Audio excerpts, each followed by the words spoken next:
The parking lot of Lagos Business Academy shimmered with the glow of luxury cars, sleek Mercedes, shiny BMWs, polished SUVs that reflected the morning sun like trophies of wealth. Students in tailored suits and designer dresses strolled proudly, their laughter echoing between the tall glass buildings. Then, into this world of polished perfection, came the rattling sound of an old, tired engine.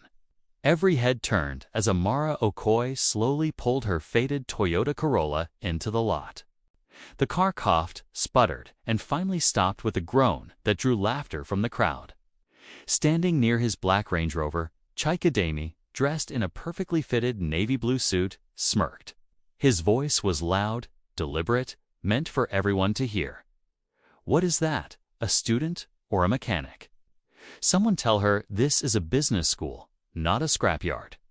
His friends burst into laughter, some snapping photos, others shaking their heads. Amara stepped out of her car. She wore a crisp white blouse tucked into dark blue jeans, her braids neatly tied back. She didn't flinch, didn't argue. She locked her car, lifted her chin, and walked past the mocking crowd with steady steps. Inside, her heart whispered, "Laugh now. But one day, this car will be my beginning, not my shame." In the lecture hall, the air buzzed with a chatter of privilege. Laptops gleamed on polished desks, expensive colognes filled the air. Amara sat in the front row, her notebook akin, her pen ready. Behind her, Chike leaned back in his chair, scrolling on his phone, occasionally whispering to his friends and chuckling. The professor, dressed in a sharp gray suit, began his lecture on entrepreneurship. "The future belongs to those who see opportunity where others see nothing," he said, his words ringing like prophecy. Amara scribbled quickly, every sentence fuel for her dream. When the professor announced a group project, fate played its card. Amara and Chike were paired together.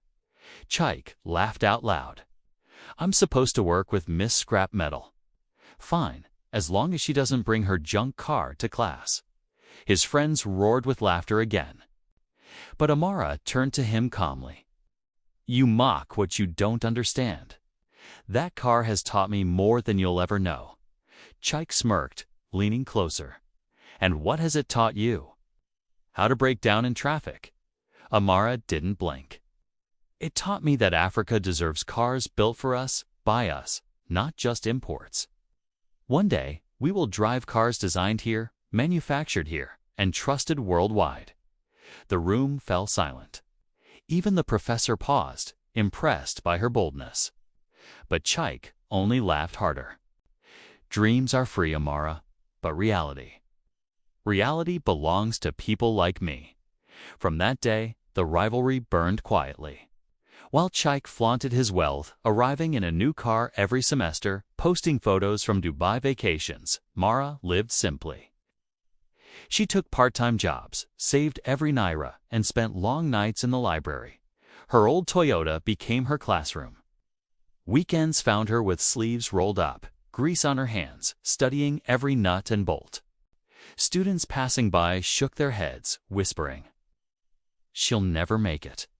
Cars are for Germany, Japan, America." Not here, but Amara only smiled, tightening her grip on the wrench. Chike saw her one afternoon, working under the hood. He leaned against his shiny BMW, arms crossed, a cruel grin spreading across his face. Still dreaming, mechanic. Amara wiped her hands on a cloth, meeting his eyes. "Still laughing, Chike?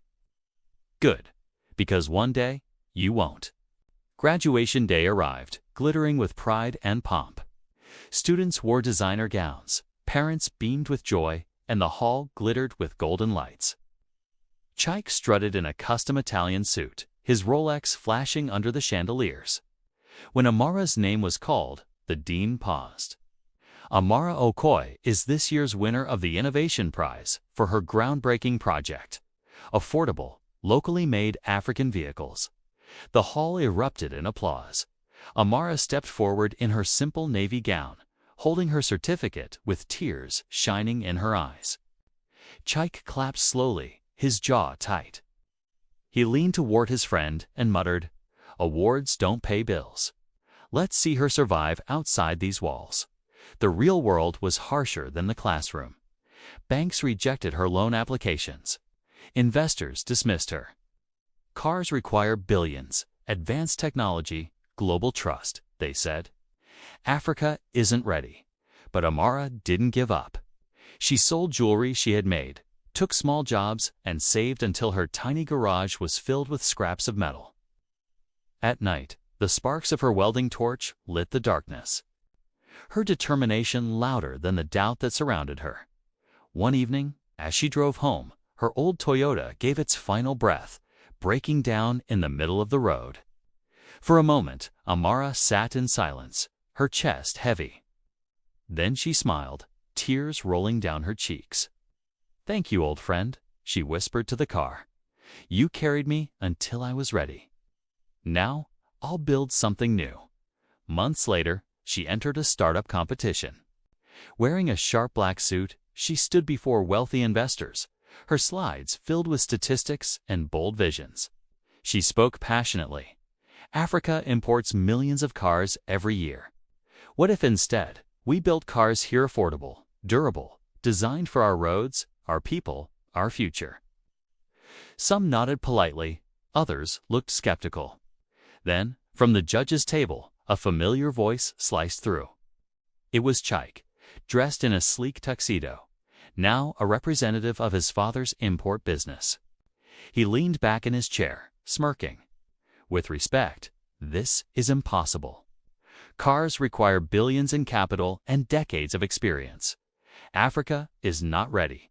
Miss Okoye should focus on something more realistic." The audience murmured, the air thick with tension. All eyes turned to Amara. She smiled, her voice steady.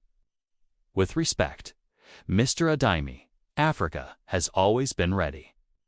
It is people like you who are not." The room erupted in gasps. Investors leaned forward, whispering to each other. And in that charged silence, it became clear this was not the end of Amara's story. It was only the beginning. The boardroom in Lagos was silent, the kind of silence that felt heavy. Crystal windows reflected the skyline, but all eyes were on the massive screen showing the name, Adesua Motors. Journalists, investors, and leaders leaned forward as the cameras zoomed in on the woman walking to the stage. It was Adesua, elegant in a fitted emerald dress, her natural hair styled into a regal crown, and her confident stride commanding every gaze. Years ago, she had been mocked for her rusty old car. Today, she was unveiling Africa's largest auto brand. The room erupted in applause, but one face in the crowd wasn't clapping. It was Chaik, sitting stiffly in a tailored black suit, his expression unreadable.